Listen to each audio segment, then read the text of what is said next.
provisto nuevamente de la lámpara de Dios, mosca maniática al hombre, aquel que fue la admiración de los dioses.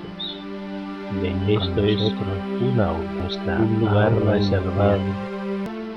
Adéntrate conmigo. Buscamos a aquellos que les interese el misterio, aquellos que quieran ir de lo simple y perecedero a lo eterno y divino. El despertar de la glándula pineal. Dificultades, posibilidades y metodología. Tercera parte. Hay alguien que se está acercando. Es una mujer, el aspecto que utiliza es de alguien sin edad. Tiene el cabello completamente cubierto, como si llevara una especie de hábito, con una capucha. Que ella no quiere desvelar su nombre, no hace ninguna mención a su naturaleza. Y nos señala con el dedo hacia la cabeza. Dice que hay 2 puntos que tenemos que tener presente en nuestra anatomía, dentro de nuestro cerebro y también fuera de él. Habla de la pineal como la llave que puede abrir ciertas compuertas de comunicación, ciertas áreas cerebrales, que si estamos preparados para asumir su funcionamiento, que podemos dar un salto importante a nivel evolutivo, pero que también tenemos el candado en la zona de la nuca que nos conecta con una frecuencia más animal, como si fuera algo así como un freno, un dispositivo que tenemos todos conectado y que, salvo que consigamos el despertar a nivel muy interno de esa conciencia, asumiendo el rol de seres humanos y divinos a la vez, dice que esa especie de cerradura impedirá que esta glándula, aun alimentándola de luz, aun haciendo que ella se dispare, siendo el generador de luz que pueda abastecer no solamente el cuerpo, sino todos nuestros cuerpos, y que pueda no necesitar ni ser dependiente de luz externa para nuestro sustento, que mientras no seamos capaces de poder descubrir está hablando como una especie como de huevo cerrado que tenemos en la zona de la nuca. Esa parte más animalesca es como una especie de paquete heredado. Habla de los antiguos reptiles, pero no por la especie de los reptiles que caminaron por la tierra, sino de otra especie más tirana y cruel, que es la que nos tiene sometidos. A lo largo de la historia se ha representado con una forma de una piña, de un pino, un piñonero, lo que sería la glándula pineal. Realmente ese es el símbolo que representa esa glándula. Dice que en realidad es una pequeña glándula que ni siquiera tiene una forma específica, que si nos abrieran el cráneo y la pudiéramos poner en la palma de nuestra mano, no es para nada parecido a una piña, ni siquiera como ella lo ha expresado, como un pequeño capullo que no se abre, que es parecido a una flor, pero lo está hablando de una manera simbólica. Cuando se abre es como si la piña se abriese dispuesta a permitir la entrada de la luz por todos sus resquicios, o como la flor que se abre de una manera linda para permitir que se desplieguen los pétalos, que es algo simbólico. En muchas culturas se ha utilizado sustancias o plantas sagradas o plantas maestras para el estímulo de salud dentro del cerebro. ¿Es adecuado la utilización de esos medios naturales o medios externos al ser humano para estimularla, o llegaría también al descontrol o quizás a potenciar áreas del cerebro no adecuadas? Dice que el ser humano tiende a huir de la responsabilidad y de la disciplina, que se puede hacer uso de esos elementos, pero solo en el inicio, siempre bien supervisados, pero no como un abuso continuado por pretender llegar antes a la meta. En estas culturas de carácter druídico, chamánico, de otras culturas, ¿con qué finalidad han estado utilizando esos elementos externos, esas plantas o esas sustancias? Dice que siempre han tenido la noción de que las plantas sagradas estaban al alcance de la mano del ser humano para poder servir a un propósito mayor, como es el conocimiento y el acceso a tal conocimiento. Ella no es muy partidaria de ese uso o abuso de estas plantas, y cierto es que muchas de estas culturas han llegado a tener grandes conocimientos adquiridos, pero que no han evolucionado de la manera que hubiera sido deseable, no han alcanzado un estado evolutivo adecuado, que no basta con tener acceso, con mirar, con ver, con sentir esa luz durante un tiempo muy prolongado, con un brillo y una intensidad que a lo mejor hubieran requerido cientos de años para llegar a un punto así.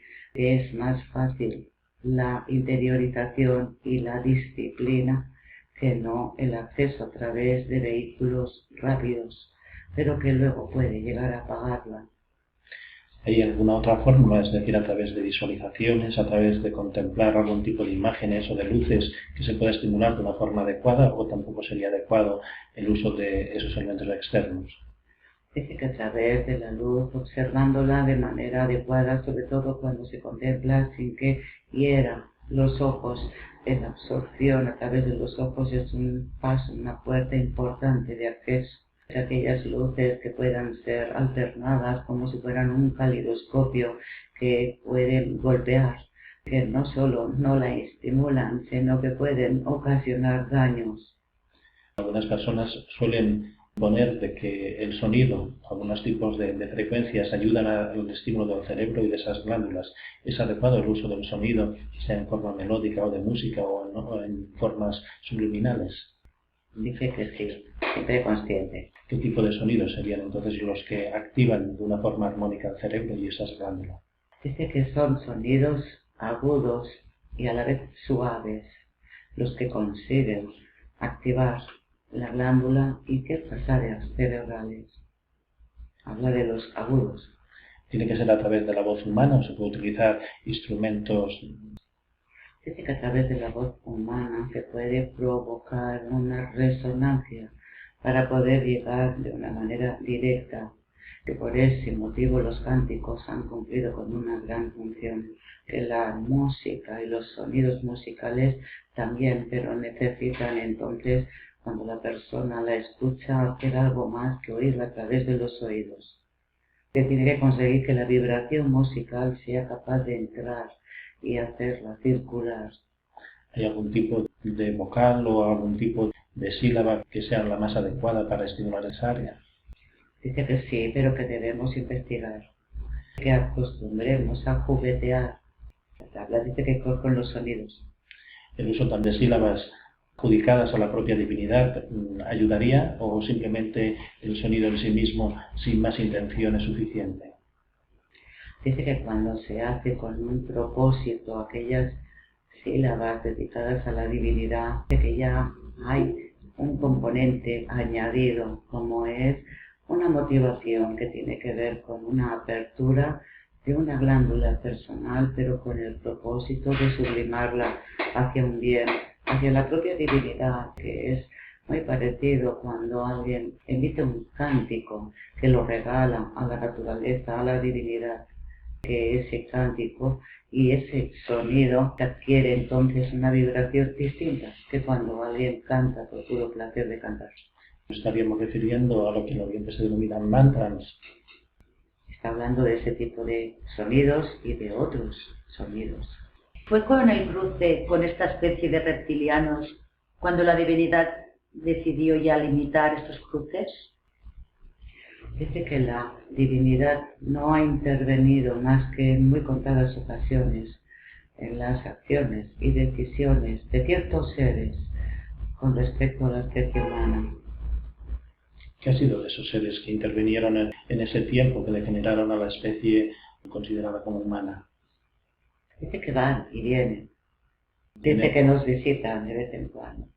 Consideran este su propio mundo, es su territorio, que no están en un lugar expuesto a los ojos humanos, pero que habitan zonas del submundo. Es como dentro del propio planeta y no está hablando físicamente en el planeta, no están en cuevas o quedades oscuras o profundas. ¿Qué ocurre con la vibración, con la energía resultante de las acciones de esta área del cerebro, de esta área oscura, con la malicia, con el odio, con la violencia, con la perversión de la inocencia? ¿Dónde va a parar esa energía? Dice que no hay nada que se destruya, sencillamente tiene una forma y cuerpo, una textura propia. Se desprende, se agrega, se agrupa, que todo aquello forma una masa compacta. ¿Se queda en el mismo ámbito terrestre o entra en otras dimensiones o sale de la zona de la Tierra? Si no, viviríamos en una continua intoxicación de negatividad. Ya estamos viviendo en una continua intoxicación que no atraviesa distintas dimensiones. Estamos como entrevelados para evitarlo. Es una forma de proteger el propio universo y el acceso a otros lugares o densidades superiores, que está muy en nuestro propio entorno, pero hay muchísimas personas que a través de un trabajo consciente difuminan, limpian, dicen que es un proceso que no termina nunca. ¿Cuál sería la forma adecuada de ir disolviendo la negatividad acumulada en el ambiente terrestre, en la atmósfera terrestre o en los distintos planos de la Tierra?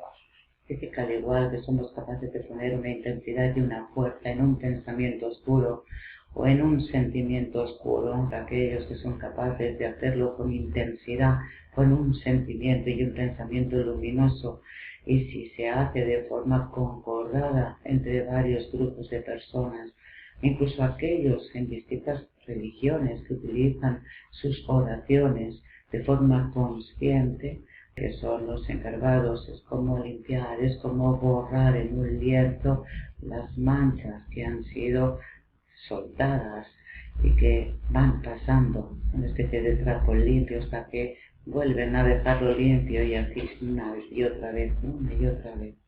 Nos ha quedado a lo largo de la historia de la cultura espiritual. El uso de las manos como elemento de bendición y de purificación de las zonas del cerebro. ¿Es adecuado el uso de las manos en forma de imposición para limpiar el cerebro, esas áreas y estimularlas? Dice que sí, que eso es una herramienta que de una manera directa forma parte de nuestra naturaleza si la sabemos bien usar. Otra cosa es que pueda llegar a tener el potencial o el poder en las manos de poder despertar a aquellos que han sido ordenados, aquellos que han tenido la bendición del cielo de forma directa, pueden ser encargados de despertar y transmitir no solamente un legado de conocimiento, sino el despertar de esas áreas cerebrales, pero que ya son mínimos, muy pocos. ¿Cómo prepararse para esa ordenación, esa recepción de esa gracia para poder bendecir a otros y limpiarles en parte o en lo posible el cerebro, tanto en las zonas oscuras como estimular las zonas luminosas? Dice que ya sabemos toda la mecánica, la propia autolimpieza, la autorregeneración, el estado de disposición, el sentimiento de conexión con la divinidad. Son las únicas herramientas posibles para poder prepararse y llegar a poder ejercer como un intermediario entre el cielo y la tierra. Muchas gentes que utilizan técnicas de imposición de manos, ¿estas formas son adecuadas o requieren de un aprendizaje, una disposición distinta? Dice que para aquellos que no solamente sienten que aquello que están aprendiendo es una especie de espoleta que les abre una compuerta y se mantienen firmes en ese propósito, es indudable que les beneficia, pero que en el 80% de los casos aquellos que creen haber adquirido un conocimiento, si lo hacen desde un estado o actitud no consciente, sino simplemente como alguien que hace lo que le han enseñado, cuando pone sus manos, cuando siente que sale un flujo corriente de energía a través de sus manos, pero no está conectado con el cielo, no de manera real y consciente, dice que sencillamente no funcionará. ¿En qué forma son útiles los símbolos para limpiar o estimular zonas benéficas dentro del cerebro? Dice, si ya conocemos la respuesta, que todo cuanto tengamos a nuestro alcance, todo el conocimiento adquirido, tiene el poder que nosotros permitamos que tenga. Entonces los antiguos santificaban o santiguaban algunas zonas dibujando unas cruces en algunas áreas, qué es lo que estaba ocurriendo en aquella área.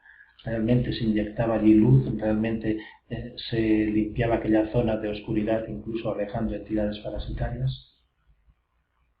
Dice que sí, también hoy en día aquellas personas que hacen esas limpiezas peculiares desde otras formas distintas, no solamente a través de las enseñanzas en la religión, que siempre que se ha hecho desde ese estado de disposición, desde alguien que ha decidido que está al servicio de la propia divinidad y decide sellar o abrir un conducto, que esto es posible, realmente limpian, realmente reparan, realmente permiten el libre fluir de la luz. Pero que luego la persona, si no asume la responsabilidad, estos seres no pueden hacer esto y que dure para siempre. El hecho también de utilizar plantas a forma de limpias, como pasarlas alrededor, beneficia a estas zonas, estimula, purifica, limpia. Dice que si la naturaleza, nuestra propia madre, nos ha dejado y nos da un legado que podemos llegar a utilizar de una manera correcta, siempre que es para esa depuración o limpieza. El uso de piedras, de gemas o de cuarzos sería adecuado para la purificación de estas áreas cerebrales. Dice que sí, solo que el contacto con la piedra tiene que ser un contacto previo antes de poderlo poner en la propia persona o en alguien ajeno a quien se debe tratar, que es un lenguaje, un vocabulario totalmente distinto, que las piedras necesitan ser despertadas a su vez. ¿En qué manera la arquitectura o formas geométricas pueden ayudar a la armonía de la energía dentro del ser humano y también a limpiar, purificar estas áreas oscuras y estimular las áreas más positivas, en este caso la glándula pineal o la parte alta de la cabeza? Así que es el lenguaje de Dios, que la geometría implica el conocimiento del lenguaje de la propia divinidad y que conociendo este lenguaje puede ser posible el abrir, limpiar y reparar a través de la utilización de esa geometría específica. En este caso, el uso de pirámides o el uso de cúpulas, ¿qué beneficio aportan al ser humano en esta armonía, en este despertar tanto individual como colectivo? Dice que es una catalización de la propia luz. Una pirámide permite, es como una herramienta que actúa como una especie de pararrayos que atrae hacia sí la fuerza. El torrente del propio rayo, en este caso, sería un torrente de luz. ¿Sería lo mismo a modo de mandala o a modo de círculos concéntricos? Dice que es algo distinto, que los mandalas de forma concéntrica que suelen estar en 2 dimensiones, que elevar una pirámide con unas medidas que tiene que ver con el uso de las 3 dimensiones, el uso del espacio. En muchas prácticas espirituales se utilizan las velas en rituales nocturnos, incluso en las vigilias nocturnas. ¿Qué adecuado es ese uso de la llama de una vela para poder favorecer el estímulo entre zonas del cerebro y en qué forma nos beneficia también quebrar la noche? Dice que sirven porque la luz de la vela, permitiendo la entrada a través de los ojos, que la mirada entrevelada, la absorción de la luz de la vela llega con intensidad para aquellas personas que les cueste el poder absorber la luz, una luz que no es tangible, que se tiene que hacer un sobreesfuerzo consciente para poder absorber ese tipo de luz. Que la luz ayuda como estímulo a través de la mirada de los ojos, que no es solamente ese estímulo a nivel visual, sino también que abre una especie de compuerta o pasadizo a otro tipo de realidades, que eso permite el despertar de la visión, la quiebra del sueño, el estado de vigilia al ensueño, el hecho de quebrar ese sueño nocturno, que es fácil entonces para la persona que lo practica el dejar ciertas áreas que están en suspenso cuando necesitan ser reposadas. El cerebro necesita tener adormecidas ciertas zonas, sobre todo aquellas que pertenecen al mundo de la vigilia continuada, de la absorción de la realidad del mundo físico constante, y se mantienen entonces o se abren otras que permiten un tipo de realidad distinta y la experimentación de dicha realidad, eso se consigue con la quiebra del sueño. Muchas personas en su estatus sacerdotal suelen utilizar elementos por encima de la cabeza, es decir, sombreros, bonetes, mitras. ¿Qué función tiene la colocación de cosas sobre la cabeza, a forma, digamos, de elemento sagrado? Dice que cuando son conscientes y ese elemento también viene acompañado de cierta geometría sagrada, con un simbolismo sagrado, que ayuda a mantener esa especie de conexión. Una mitra representaría a aquel que está tocando con esa parte alta de ese sombrero peculiar en forma picuda hacia el cielo, que con los pies y ciertos ornamentos de sus propias vestiduras hacia el suelo. De las masas, caminando por senderos perdidos, solitario en el desierto, aula iniciática, envuelto en las brumas de los bosques, adentrándonos en las grutas de la tierra. Ven con nosotros, inclinándonos ante lo sagrado, aula iniciática. Encendemos una tímida llama para que alumbre con la oscuridad en el conocimiento. Estás ante el umbral perpetuo, estás ante la ara sagrada, aula iniciática.